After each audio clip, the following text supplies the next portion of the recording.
Merci de nous rejoindre. Vous êtes bien dans votre émission Direct Santé. Ce matin, nous parlons des soins palliatifs. Donc pour ça, je suis accompagnée de Monsieur Kofi Anoumou Tengue, qui est directeur exécutif de ONG Orgedec et Monsieur Kokusena Agé, qui est expert en formation des soins palliatifs, et puis de Farid, mon confrère, qui va nous parler dans un instant de sa chronique du jour.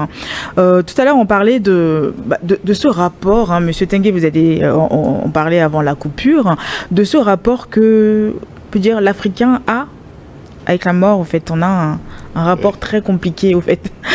Oui, il faut tout simplement comprendre que la mort est un processus naturel. Pourquoi ça fait aussi peur? Pourquoi si les gens ont peur d'en parler, au fait? Les gens ont cette peur, peut-être que c'est un être cher qu'on ne verra plus. Et je crois que c'est ça qui anime souvent l'Africain, et on ne veut pas se séparer de la personne, alors que si on comprend, c'est également un rôle d'un soignant en soins palliatifs. Si on comprend que la personne naît, vit et doit mourir, et quand le moment va arriver, sur ce plan-là, un soignant en soins palliatifs prépare les proches, la famille, les amis. Le soignant en soins palliatifs prépare déjà ces personnes qui sont tout autour de la personne pour accepter la mort. Parce que la mort, qu'on veuille ou pas, ça va arriver un jour. Peut-être que c'est plus tôt, mais il faut essayer de l'accepter. Donc c'est pourquoi soins palliatifs joue un grand rôle dans ce processus-là. Donc même avant que la personne ne meure, je peux commencer par sur le côté psychologique, il y a déjà un travail qui se fait. Donc, sur ce point, ou bien en accompagnant le patient, on avertit la famille cet événement-là peut arriver. Donc, quand ça va arriver, accepter que, comme on l'a souvent le dit, c'est Dieu qui a donné, c'est Dieu qui a repris. Exactement. Et comment se passe le processus? Donc du début de l'annonce jusqu'à la fin, ou peut-être pas. Monsieur Agé. Oui, merci. Je voudrais ajouter quelque chose sur la mort. Dire que l'intérêt de parler de la mort, c'est de pouvoir préparer la mort. Et voilà, donc je me rappelle, je vous raconte une petite histoire. J'étais en échange avec... ce n'est pas un vieillard, mais quelqu'un qui est atteint d'une maladie incurable, et je lui parlais de testament, qu'il faut qu'il fasse un testament. Et bien là, il a tiqué, il me regarde. Ah, mais vous pensez que je vais mourir? Vous voyez sa réaction. Voilà. Ça. Alors que c'est une façon de préparer l'après-mort. Puisque dans les soins palliatifs, nous rencontrons ce genre de choses. Que, par exemple, après la mort de la personne, la famille est divisée, tout un tas de conflits sur l'héritage et tout un tas de trucs. Vous voyez? Donc, il faut tout préparer. C'est pourquoi nous devons aussi en parler. Donc, ça fait partie des interventions que nous faisons en soins palliatifs. Bien sûr. Alors, mais je ne vous coupe pas la parole, mais même avant le testament, on doit faire ce qu'on appelle directive anticipée. Parce que c'est par rapport, oui. Parce que arrivé à un moment, le patient ne pourra plus parler, ne pourra plus décider. Donc, s'il y a déjà cette disposition de directive anticipée, ça veut dire que ce serait facile pour ceux qui l'entourent pour pouvoir gérer le patient. Vous avez posé la question tout à l'heure de savoir l'euthanasie, est-ce que ça peut être accepté? Donc tout cela est dit par le patient avant de tomber peut-être dans le coma. Donc ces dispositions-là doivent être prises par rapport au testament. Il y a ce qu'on appelle les directives anticipées qui sont là et que nous n'avons pas encore dans nos agendas au Togo, mais je crois que quand ces règlements ou bien ces lois seront votées, je crois qu'on aura ces éléments dedans. Parce que c'est vraiment important. Même pour payer des médicaments, on sait que le patient va mourir, on refuse de payer des médicaments. Sachant que la personne vous voyez, la personne, c'est une personne qui est riche, mais les enfants refusent, bien la famille refuse de payer les médicaments.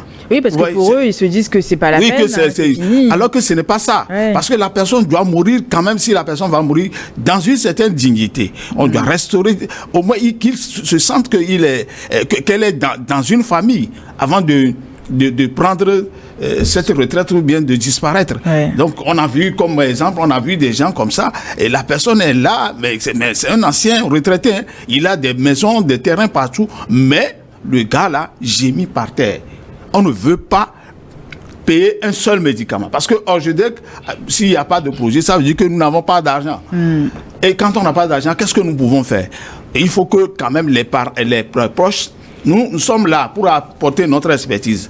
Tous ces soins que nous appelons les 4 principes là, nous sommes là pour les apporter. Mais quand nous n'avons pas d'argent, ça veut dire que le patient ou bien la famille doit participer, au moins payer les produits pour que nous travailler. On puisse faire notre travail. Vous voyez un peu. Il y a beaucoup de cas comme ça. Farid, tu veux rajouter quelque chose, non? Je pense que les soins palliatifs revêtent une importance cruciale. Et tout à l'heure, on parlait de la mort. Moi, je pense que la mort, c'est un événement comme tout un autre dans la vie d'une personne. C'est comme un anniversaire. Ça doit se préparer à l'avance. C'est pour ça que des gens autour de cette table font ce travail d'information, n'est-ce pas? Pour amener les gens à se conscientiser que c'est un événement. C'est comme la naissance d'un enfant. Et tout au tard, nous tous, nous allons passer par là. Mais il faut préparer le terrain. Les assurances-vie, tout. Il faut aussi préparer. Tout cela qui gravite autour des soins palliatifs. Voilà ce que je voulais dire. Malheureusement... justement, vous allez prononcer un mot, je ne vous prends pas la parole, mais assurance, il y a quand même un grand travail à faire. Parce qu'aujourd'hui, l'assurance là, c'est pour les fonctionnaires dans un premier temps. Et bon, peut-être qu'on va essayer d'augmenter le volume en allant vers d'autres personnes que fonctionnaires. Mais jusqu'à présent, les maladies graves dont nous parlons ne bénéficient pas d'assurance. Alors, quand il n'y a pas d'assurance, ça veut dire que ça revient... J'invite en même temps l'État. C'est cher. Et ça revient cher. C'est pourquoi les assurances ne veulent pas prendre ça en charge. Donc ça veut dire que c'est un travail. Alors qu'en principe, je reviens comme ça, ce sont ces maladies-là qui ont besoin d'aide. Parce que ça dépend, il y a tellement de dépenses à faire.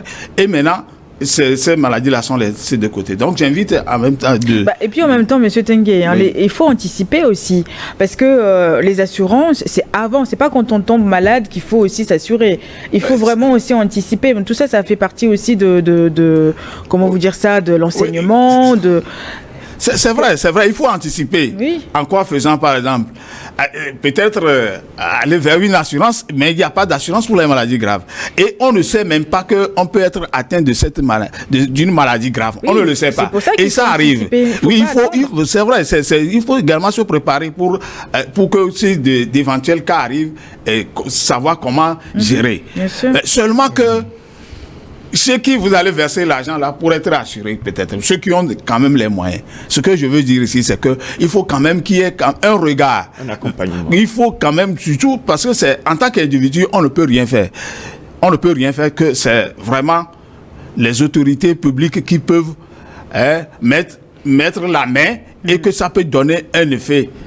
Est-ce que vous voyez pour que ça donne un bon résultat, il faut quand même que l'État s'invite dans la chose. Parce que c'est important. Quoi qu'on fasse, on ne peut pas supporter seul ces maladies graves. On va passer à la chronique de Farid, puisque le temps... On va passer à la chronique de Farid et puis on reviendra sur les questions. Farid, rebonjour. Rebonjour ici, rebonjour messieurs. Bonjour Farid. Je me présente, je suis le docteur Farid Akaya. Et je tiens une chronique. Aujourd'hui, je me posais une question et j'ai écrit cette chronique.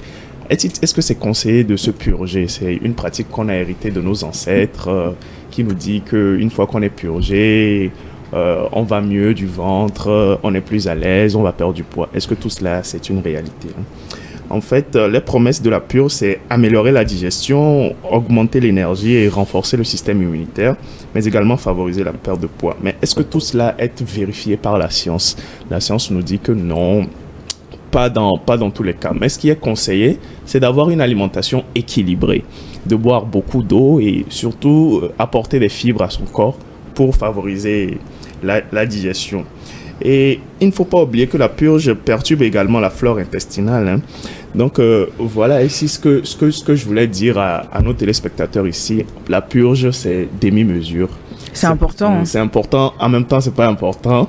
Mais il faut savoir toujours faire la part des choses. Et les comment on appelle les bento, les poires.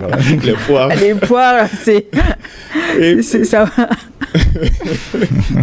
Non mais attends, mais est-ce que ça fait du bien quand même? Ça fait du bien, mais est-ce que ça tient des promesses médicales? Ah oui, ça, je sais pas ce qu'ils mettent dedans. Déshydraté, à tout ce qu'on met dedans, il faut vraiment faire attention. Quand on a des problèmes du sang, ne pas hésiter à voir son médecin. Et puis, deuxième partie de ma chronique, hein, j'ai une petite question qui me vient du Burkina. Elle vient de monsieur Gaston, qui a 45 ans, qui dit il a son frère qui a presque 89 ans, son aîné, et qui traîne une maladie, hein, qui fait qu'il est alité depuis des années. Quel conseil vous avez à lui donner face à cette adversité-là? Voilà, cette question s'adresse à nos deux invités. Vous pouvez nous éclairer, nous vous en serons gré. Bon, je laisse la parole Monsieur Agué, Ok, merci, Dr Farid. Eh bien, je crois que je n'ai pas tous les éléments pour pouvoir répondre. Et oui, la personnalité, elle a quoi concrètement? On ne sait pas. Et oui, bon, et là aussi, je sais qu'au Burkina, il y a des médecins chevronnés. Est-ce qu'ils ont pu consulter? Est-ce qu'il y a un médecin qui le suit? Bon, il y a tout un tas de trucs qui entourent voilà, cette petite question-là. Bah, tout à l'heure, vous disiez comme quoi les gens, des fois, on les fait rentrer à la maison parce que, bon, peut-être les coûts des hôpitaux ou en soins, tout ça. Donc oui, quand la personne est alitée comme ça à la maison, c'est aussi pour pouvoir aussi l'accompagner vers la sortie, non? Oui, seulement que quand les proches ne s'y connaissent pas, ça pose énormément de problèmes. Ouais. Nous venons de dire tantôt que les patients sont laissés à eux-mêmes à la maison. Bon, je n'accuse pas les proches ou les aidants naturels, non. Parce que s'occuper d'une personne souffrant d'une maladie incurable, c'est vraiment une corvée. Ça, soyons sérieux là-dessus. Une personne qui traîne une maladie pendant des années, et s'occuper de cette personne, c'est une corvée. Et il faut vraiment féliciter les proches ou les aidants naturels qui sont tout autour de ces personnes-là. Bon, maintenant, s'il faut les accompagner de notre côté, par exemple, nous pouvons les assister. Bon, aider ces aidants-là, leur dire un peu, à peu près, ce qu'ils peuvent faire pour soulager ce patient-là à la maison. Donc, mais vous intervenez aussi dans les domiciles? Oui, nous intervenons dans les domiciles, dans des cas comme ça, par exemple. Donc, il faut dire que quand nous intervenons aussi, ça permet aussi de soulager les proches, puisque ce sont eux qui sont aux côtés du patient pendant des années. Ils ont besoin de repos, comme les soignants. Donc, suivre une personne souffrant d'une maladie incurable et qui dure dans le temps, c'est vraiment pénible. Il faut le reconnaître. En tout cas, merci Farid pour ta chronique. Je voudrais aussi ajouter quelque chose. Ici, comme c'est une personne âgée, et je crois que ça s'appelle gériatrie. Et gériatrie, c'est elle qui s'occupe des personnes âgées. Parce que dans ce cas-là, il y a de multiples maladies. Il y a de gauche à droite, il y a beaucoup de choses à gérer à la fois. Donc, ces spécialistes-là, bon, je sais que gériatrie, c'est encore inclus dans les soins palliatifs.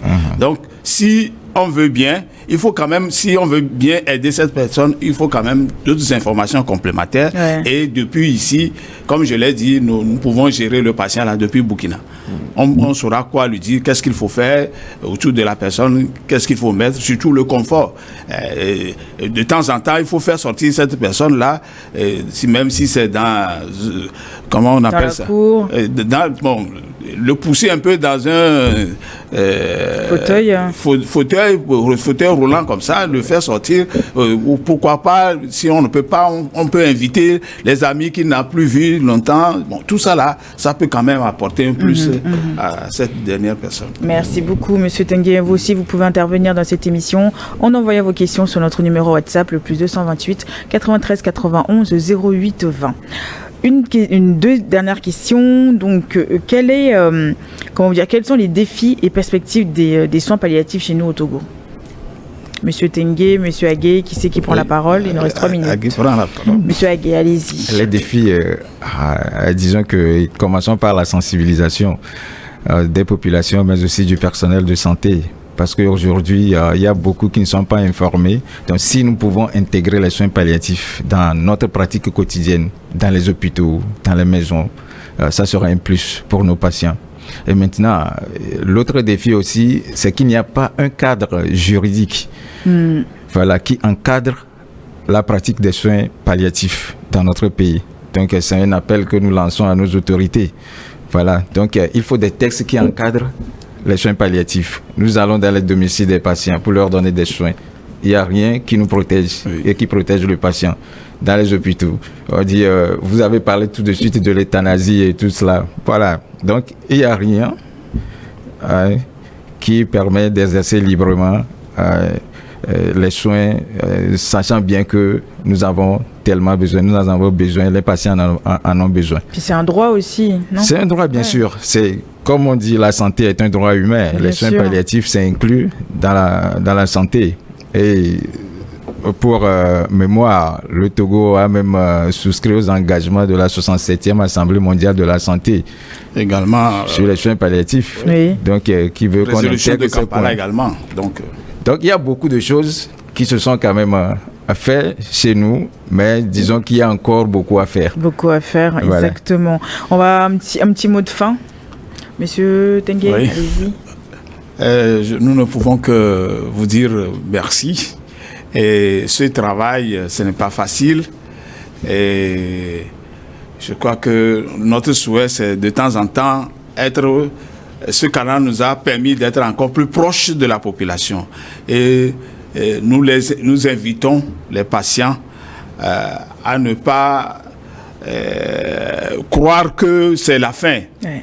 Et surtout que nous avons cette chance, c'est une chance pour nous tous, qu'il y a une organisation qui s'occupe de ces cas-là. Il suffit de les appeler.